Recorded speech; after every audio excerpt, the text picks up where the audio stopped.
Hello everyone, how are you doing?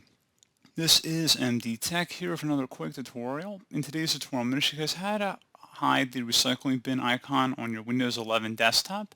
So this should be a pretty straightforward process, guys, and without further ado, let's go ahead and jump right into it. So all you have to do is right click on a blank area of your desktop, and then you want to select Personalize. Now you want to select the Themes button.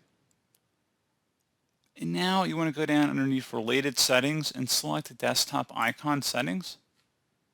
Where it says Recycle Bin, uncheck that if you want to turn off that view from your desktop.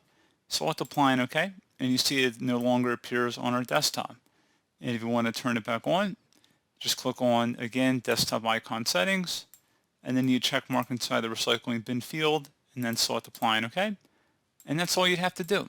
So pretty straightforward process, guys. Do hope I was able to help you out, and I do look forward to catching you all in the next tutorial. Goodbye.